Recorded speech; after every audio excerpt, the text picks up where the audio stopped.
तीसरा प्रश्न, गुरु शिष्यों के साथ क्या कभी छियाछी का खेल भी खेलता है? कृपा करके कहें। छियाछी ही तो पूरा का पूरा संबंध है गुरु और शिष्य का। कभी कभी खेलता ऐसा नहीं, बस वही तो संबंध है।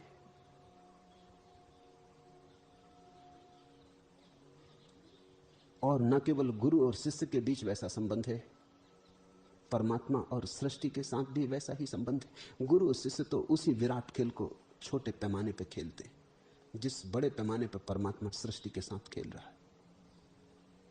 यहां परमात्मा सब जगह छिपा है, पुकार रहा जगह जगह से, आओ मुझे छुओ, खोजो।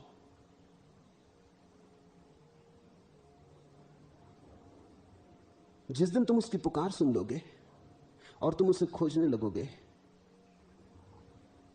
उस दिन तुम पाओगे कि खोजने में इतना आनंद है कि तुम शायद कहने लगो कि जल्दी मत करना प्रकट हो जाने की।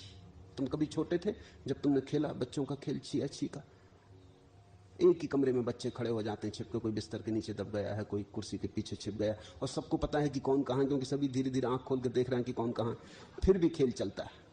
जिसने देख लिया वो भी इधर उधर दौड़ता, वहां नहीं आता जहां कि तुम छिपे हो, क्योंकि खेल तो खेलना नहीं। अगर सीधे चले आए जहां तुम छुपे हो तो खेल खत्म हो गया।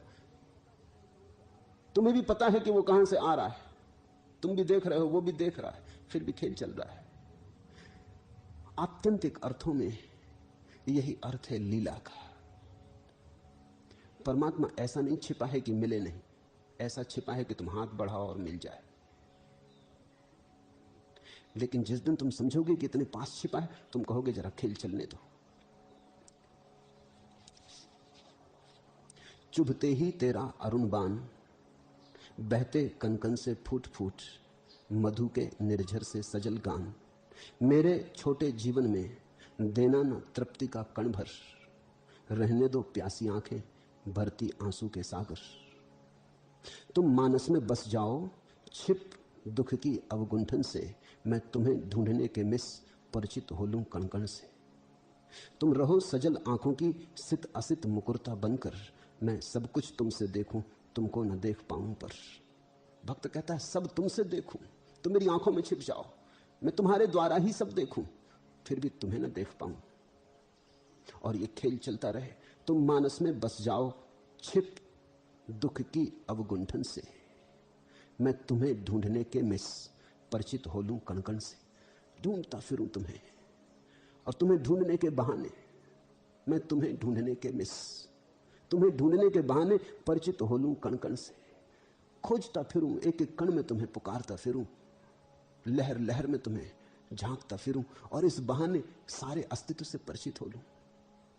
शायद परमात्मा के छिपने का राज और रहस्य भी वही है कि तुम उसे खोजने के बहाने इस अस्तित्व के महारहस्य से परिचित हो जाओ।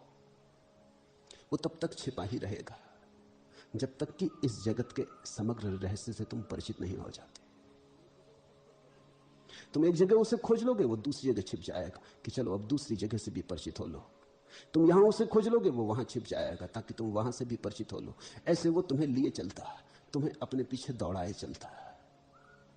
जब भक्त समझ पाता है ठीक से कि ये खेल है, चिंता मिट जाती है उसी क्षण। फिर खोजना एक तनाव नहीं रह जाता, एक आनंद हो जाता है। फिर खोजने में कोई अधैर्य भी नहीं होता। मेरे छोटे जीवन में देना न तृप्ति का कण भर। फिर तो भक्त कहता है मुझे तृप्त मत कर देना, क्योंकि मैं तृप्त हो गया तो फिर तुम्हें न खोजूंगा। तुम्हें खोजना, इसके मुकाबले क्या तृप्ति में रस हो सकता है? तुम्हारी प्रतीक्षा, तुम्हारा इंतजार, इससे ज्यादा और रस कहां हो सकता है? मेरे छोटे जीवन में देना न तृप्ति का कण भर, रहने दो प्यासी आंखें भरती आंसू के सागर। तुम फिक्र मत करना, तुम ज्यादा परेशान मत हो जाना कि मेरी आंख के आंसू सागर बनाए दे रहे हैं। तुम फिक्र मत करना, इसमें मुझे आनंद आ रहा है, मैं रसमग्न हूं। ये मैं दुख से नहीं रो रहा हूं। भक्त आनंद से रोने लगता है, अहोभाव से रोने लगता है। उसके आंसुओं में फूल हैं, कांटे नहीं। शिकायत नहीं, सिकवा नहीं, प्रार्थना है, कृतज्ञता ज्ञापन है, आभार है, शुक्रिया है। जो बड़े पैमाने पर परमात्मा और सृष्टि के बीच हो रहा है, एक छोटे पैमाने पर वही खेल गुरु और शिष्य के बीच है। और छोटे पैमाने पर तुम खेलना सीख जाओ तो फिर बड़े पैमाने पर खेल सकोगे। इतना ही उपयोग है। जैसे एक आदमी तैरना सीखने जाता तो नदी के किनारे तैरना सीखता है, एकदम से नदी की गहराइयों में नहीं चला जाता, डूबेगा नहीं। तो किनारे पर जहां उथला उथला जल है, जहां गले गले जल है, वहां तैरना सीखता है, फिर धीरे धीरे गहराई में जाना शुरू होता है। गुरु जैसे किनारा है परमात्मा का, वहां तुम थोड़ा खेल सीख लो, वहां तुम थोड़ी क्रीड़ा कर लो। फिर जब तुम कुशल हो जाओ तैरने में, और तुम जब खेल के नियम सीख जाओ और लीला का अर्थ समझ जाओ, तो फिर जाना गहन में, गहरे में, फिर उतरना सागरों में। तो गुरु तो केवल पाठ है परमात्मा में उतरने का। इसलिए जो बड़े पैमाने पर सृष्टि में हो रहा है वही छोटे पैमाने पर गुरु और शिष्य के बीच घटता है। ठीक तुमने पूछा, छिया छी का खेल ही घटता है। एक बात गुरु तुमसे कहता, तुम उसे पूरी करने लगते, वो तत्क्षण दूसरी कहने लगता।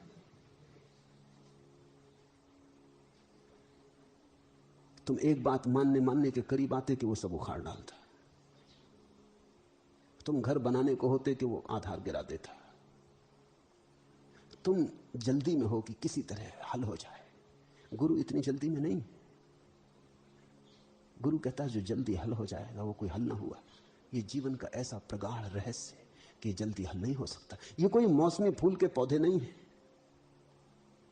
ये बड़े दरख्त हैं जो आकाश को छूते, जो हजारों साल जीते, जो चांतारों से बात करते। इनमें प्रतीक्षा है। मैंने सुना है महर्षि काश्यप की पत्नी को बड़ी आकांक्षा थी कि एक ऐसा पुत्र हो जो महासत्व हो। साधारण पुत्र की आकांक्षा नहीं थी। कश्यप की पत्नी थी, साधारण पुत्र की आकांक्षा भी क्या करती, कम से कम कश्यप जैसा तो हो, कश्यप से बड़ा हो, ऐसी आकांक्षा थी। महासत्व हो, बोधिसत्व हो, बुद्ध जैसा हो। तो उसने बड़ी प्रार्थनाएं की। कहते हैं ईश्वर उस पर प्रसन्न हुआ और विनीता उसका नाम था। उसे एक डिंब दिया गया कि उससे महासत्व संतान होगी। लेकिन वो बड़ी हैरान हुई। जैसा नियम होना चाहिए कि 9 महीने में बच्चा पैदा हो, बच्चे की कोई खबर ही नहीं। 9 महीने क्या सालों बीतने लगे। वो बड़ी परेशान हुई। वो जल्दी में थी कि बच्चा होना चाहिए। वो बूढ़े होने के करीब आ गई तो उसने डिंब फोड़ डाला।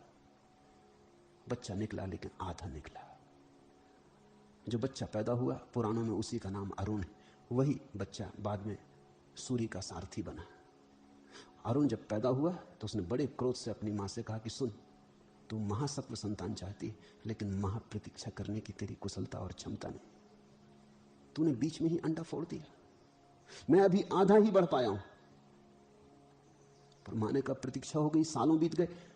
तो उस बेटे ने कहा फिर महासत्व संतान की आकांक्षा नहीं करनी चाहिए। फिर साधारण बच्चा चाहिए तो 9 महीने में मिल जाता है। महासत्व चाहिए तो महाप्रतीक्षा चाहिए। शिष्य तो बड़ी जल्दी में होते, उन्हें तो लगता है अभी हो जाए, कोई दे दे तो झंझट मिटे। तुम्हें रस नहीं है खोज का। गुरु जानता है कि खोज में रस इतना हो जाए जब कि तुम ये भी कह सको कि अब ना भी मिलेगा तो चलेगा। खोज ही इतनी रसपूर्ण है, कौन फिक्र करता, उसी दिन मिलता है। इसे तुम ख्याल में रख लेना, गांठ बांध के।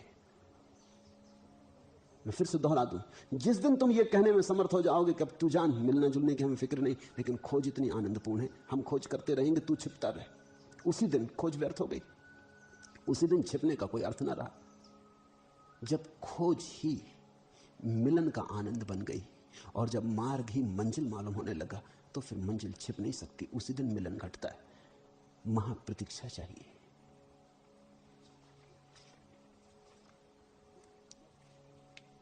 तुम अमर प्रतिज्ञा हो में, पग विरह पथिक का धीमा, आते जाते मिट जाऊं, पाऊं न पंथ की सीमा।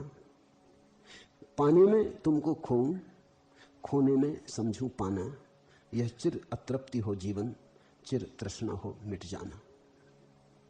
मेघों में विद्युत सी छवि उनकी बनकर मिट जाती, आंखों की चित्रपटी में जिसमें मैं आंख न पाऊं। वह आभा बन खो जाते शशि किरणों की उलझन में, जिसमें उनको कणकण में ढूंढूं पहचान न पाऊं। एक अनंत प्रतीक्षा चाहिए, महत प्रतीक्षा चाहिए।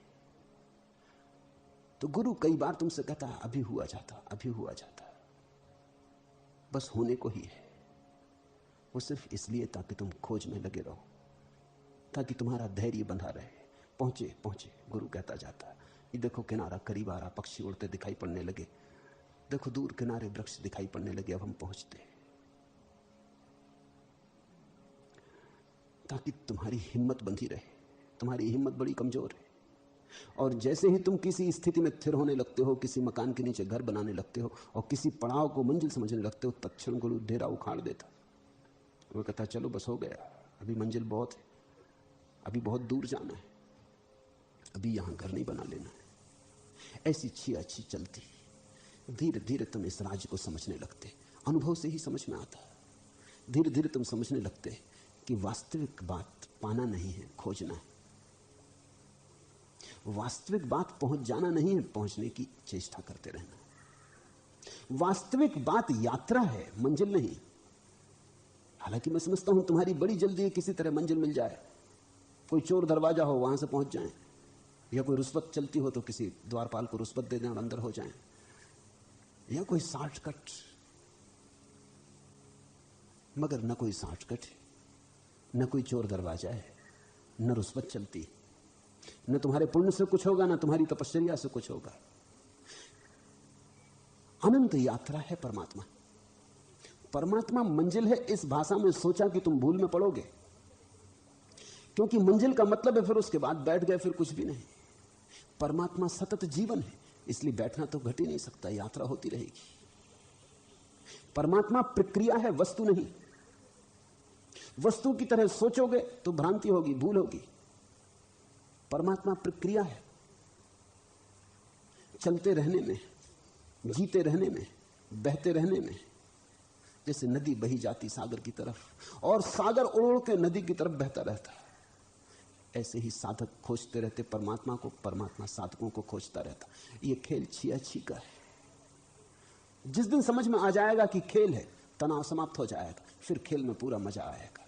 हम तो ऐसे पागल हैं कि खेल में भी तनाव बना लेते हैं। तुमने देखा दो आदमी ताश खेल रहे हो, कैसा सिर भारी कर लेते हैं, लड़ने मारने को उतारू हो जाते हैं, तलवारें खिंच जाती हैं शतरंज के खेलों में। लोगों ने एक दूसरे की हत्या कर दी शतरंज खेलते हुए, ऐसे पगला जाते। और कुछ भी नहीं है वहां, न हाथी है, न घोड़े हैं, न राजा है, न कुछ, लकड़ी के या बहुत हुए हाथी दांत के, सब नकली है। मगर ऐसा रस पैदा हो जाता है कि जी जान की बाजी लग जाती है। लोग खेल में इतनी गंभीरता ले लेते हैं, और साधक वही है जो गंभीरता में भी खेल ले ले। संसारी वही है जो खेल को भी गंभीर बना लेता है, और सन्यासी वही है जो गंभीरता को भी खेल बना लेता है। तुम अमर प्रतिज्ञा हो में पग विरह पथिक का धीमा। सुनो, तुम अमर प्रतिज्ञा हो में पग विरह पथिक का धीमा।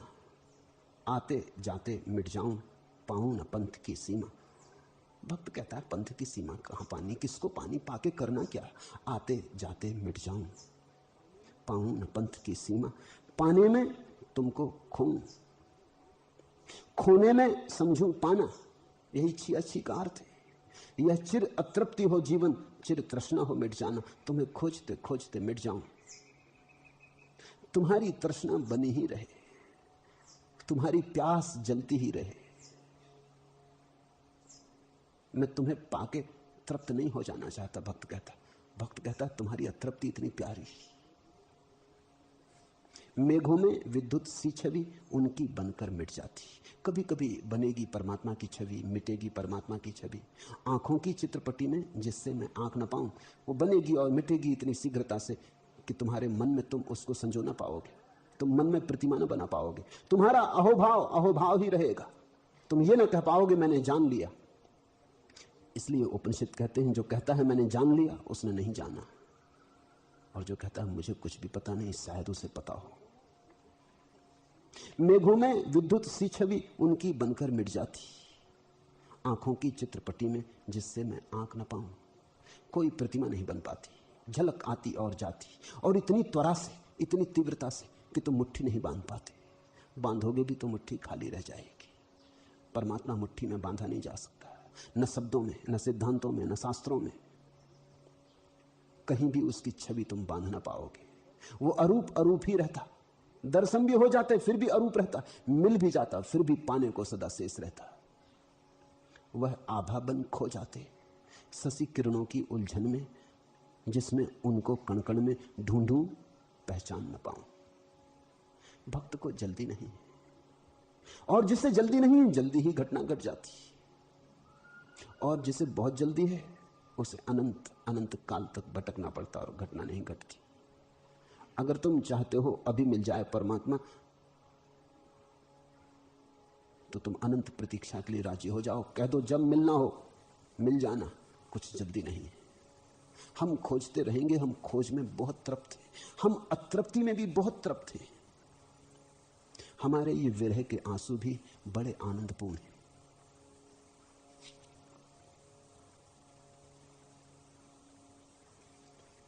आखिरी प्रश्न,